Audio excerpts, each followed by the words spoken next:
able to find work. The second is to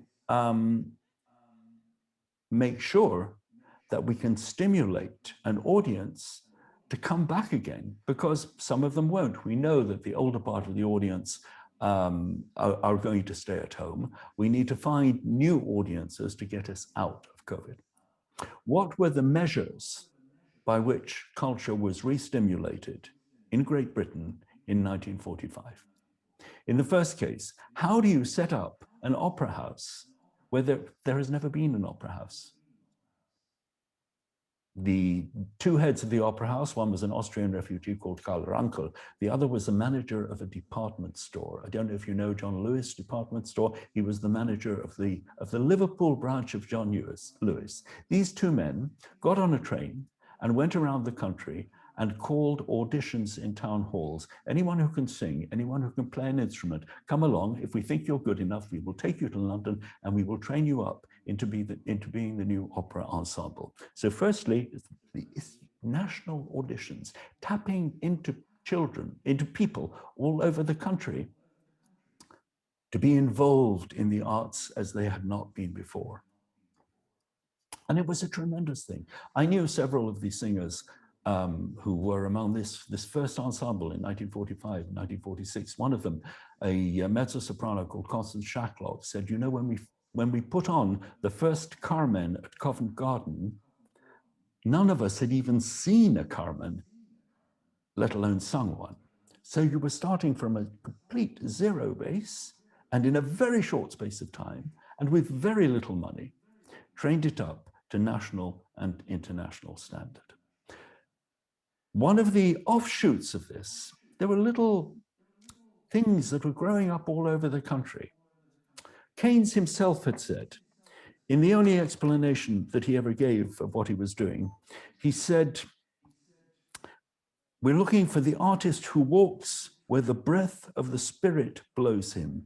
He cannot be told his direction, he does not know it himself, but he leads the rest of us into fresh pastures and teaches us to love and enjoy what we often begin by rejecting.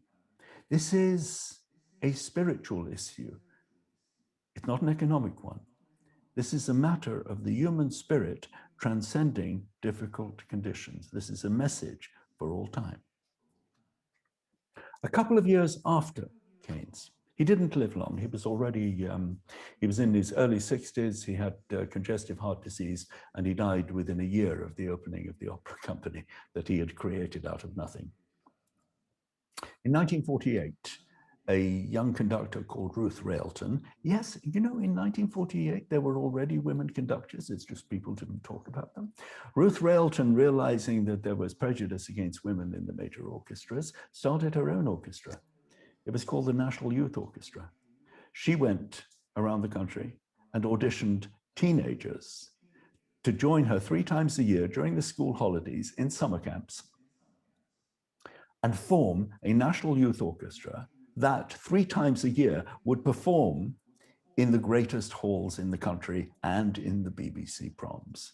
National Youth Orchestra of Great Britain is just a phenomenal institution. It is an orchestra on a par with any, for its enthusiasm and its skills and its ambition.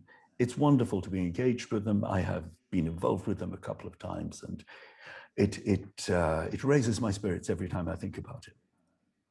I understand in Israel there is no National Youth Orchestra. This is a good time to start. Because what does a National Youth Orchestra do? It doesn't just get the teenagers in. The moment you've got the teenagers and you're taking them to summer camps, parents are involved. They want to know what their kids are doing. If the kids are in rehearsal, the parents are going to go to rehearsal. If the kids need special equipment, the parents are going to go shopping with them.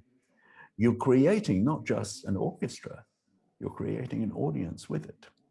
There are similar ensembles. Because the National Youth Orchestra was so successful, we also have a National Children's Orchestra, a children's orchestra under the age of 13. And again, the whole pattern repeats itself. The parents get involved, the grandparents get involved. You are enlivening a society and raising its spirits through its involvement with the performing arts. These are seeds of hope. These are things that we can grasp at in our long process of coming out of Corona, because we know that Corona is not going to go away today, tomorrow, or next year. Let's just look for a moment at how some of the arts institutions have coped with Corona itself, because we have no precedent for it.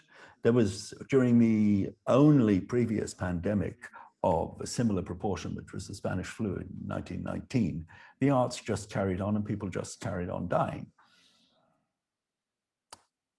Here we saw some of the large institutions simply shut down and say, look, there's nothing we can do, therefore we're going to do nothing.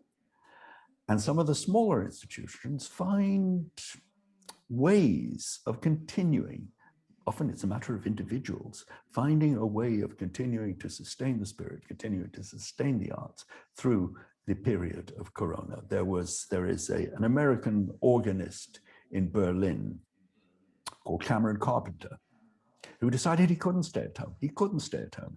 An organ is a big thing. You can't carry it around with you. It's not an accordion. It's a very, very large thing. So he hired a truck and he put his organ on a truck and he drove around all of the old age homes in Berlin day after day after day, calling on them to open their windows as he played from the back of his truck.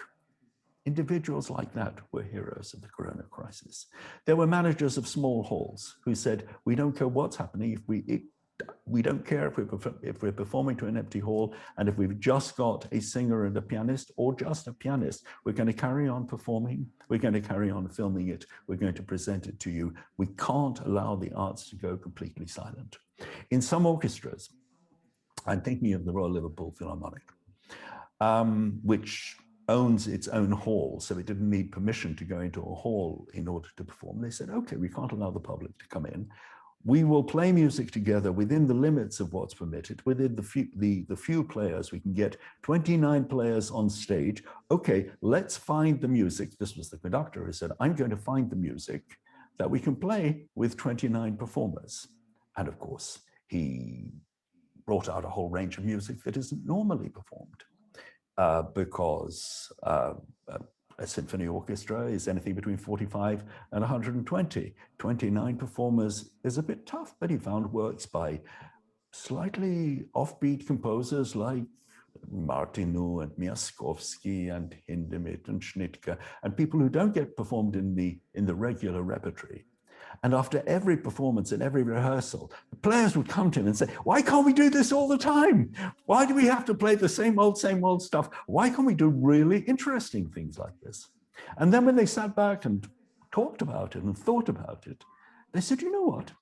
This Corona has been our declaration of independence. In the past, when we wanted to perform something that was a little bit different, a little bit offbeat, the marketing department would come in and say, no. Now, we don't have to ask the marketing department. If there's no audience, there's no marketing. So we are free now, as we go forward, to recalibrate what it is we perform. And this applies to orchestras, it applies to opera houses, it applies to theaters, it applies to ballet, it applies to all the performing arts. It applies to the ways that we take things forward. So what are the lessons that we can learn from the Keynesian experiment of 1945. Let me just give you one other example from recent times. You all know the name of Yehudi Menuhin. You know him as a great violinist. What you possibly don't know is that he founded a couple of organizations and institutions that resonate and perpetuate some of his ideas. One is a school called the Yehudi Menuhin School, which is fine. It's a very good music school. The other is called Live Music Now. Live Music Now. Principle is you take graduates coming out of music schools, and all the music schools are producing more graduates than there is work for them, and that includes the music schools in Jerusalem and in Tel Aviv. You take graduates coming out of music schools and you pay them to go and perform in places where there is no regular schedule of performance, in small towns, in Kiryat Gat, if you like. I'm sure Kiryat Gat already has a music program, but Kiryat Gat will benefit from having a live music now. And so there is a network and a framework of performance for young musicians to form trios, string quartets, singer and piano, all sorts of small forms to go around the country and bring music to them now. And as Corona lifts, what people are getting is music now, not music on the screen, not music that they see while sitting at home and not being able to go out, but live music now. The vision of Yehudi Menuhin allied to the vision of Maynard Keynes. What are the applications for Israel? Auditions, just audition, audition, audition. Audition in every town hall to find new talent and help develop it. Create a national youth orchestra. This isn't a luxury. This is a way of creating new performers and new audiences. Create youth ensembles. Have young, you probably have something of this sort already, but have video studios where kids who are not necessarily totally engaged in school. We have something in London called the Roundhouse, which is active almost 24 hours a day, where kids come in off the streets and learn how to make videos, learn how to make film, learn how to act, learn how to design, learn how to do all of the things that go into the very large act of creating a film. And film is necessity. Film is what we need. And above all, don't expect anyone else to pay for it. Governments have other priorities. Keynes got lucky. It was a miracle, as I said. Don't expect governments to pay for it. You may be lucky, you may find a few individuals who can help pay for it. But always, and this is the principle that Keynes taught us, always look down before you look up. Look to the grassroots, look to the talent that you can find and develop. Start working with it. And then once you've got it working, then you can look up and ask people for the resources that can help support it. Keynes spoke of the artist going where the spirit moves us. This is not an economic issue. It is not a sectoral issue for cultural society. This is a profoundly spiritual, almost a religious issue. The prophet Zechariah said, Lo v'chayil v'lo v'choach ki im beruchi. This is how we go forward, not with military might and not with force. We go forward with the spirit where it moves us. Thank you very much.